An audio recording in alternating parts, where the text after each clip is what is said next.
And it's time for the business news now with Nicholas Poynton. Okay, Nicholas, you've got a business outlook for us. So they're more upbeat about their own individual positions. So why are they still so deeply pessimistic about the broader outlook? So these are the findings that come out of ANZ's latest business confidence survey. And one of the questions they ask businesses is how you're feeling about your current outlook. And after speaking with ANZ today, they clarified to me that the results out of this, they tend to reflect how businesses are feeling about operations on the ground, how things are looking. And since we've come out of lockdown, a lot of businesses would say that things are looking a lot better. So hence that's sort of maybe explains some of the optimism. But one of the other main questions that they ask in the survey that we sort of closely follow is how businesses are feeling about the broader economic outlook. And this is much more forward-looking. They ask businesses to sort of survey the horizon and how do they feel about going forward. And obviously you've got the uncertainty associated with COVID-19, but one of the other factors is we're coming up to an election. So a lot of businesses, they'll be weighing up and sort of evaluating the situations depending on who may or who may not win. And so this is why businesses are a little bit more negative around this. But to the survey, though, on the surface, it does look pretty positive. A lot of the indicators across the board are up on the previous month in June, but they are all still in negative territory for the most part.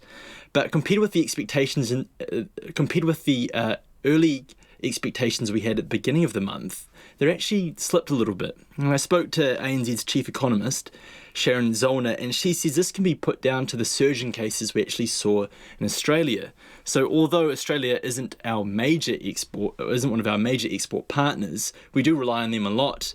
And they buy a lot of our agricultural manufacturing goods. So she puts that down to maybe one of the main reasons why we saw a bit of slippage. And there are some other things that we can sort of glean from these results. And one of them is that the sharp rebound we've seen in activity since lockdown, we're actually starting to sort of see that peter out, level out a bit. And Sharon Zollner, she put this quite well. She says we're kind of in the eye of the storm at the moment. We've had the lockdown behind us, but we've got the imminent wage subsidy, like when the wage subsidy rolls off, we've got that ahead of us. So we're sort of in this sort of weird nether zone at the moment and sort of enjoy it while it lasts. Okay.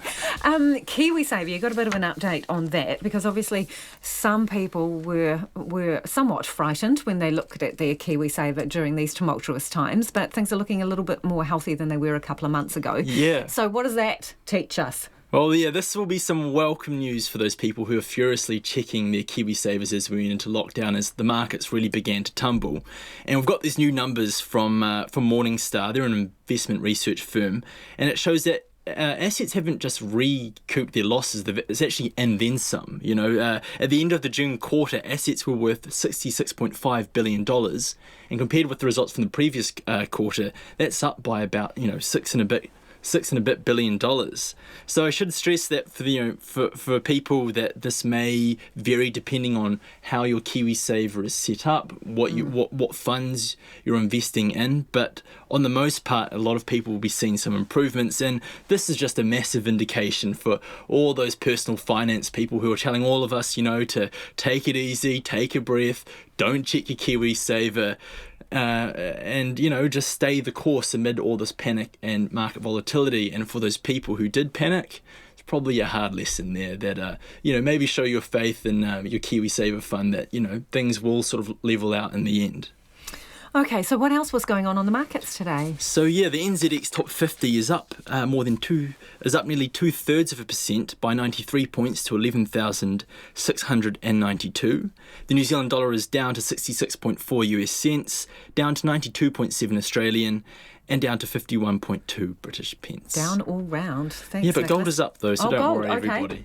Yeah, don't worry, everybody. Up to $1,961 US an ounce. Thanks, Nicholas. That's Nicholas Poynton with our business update.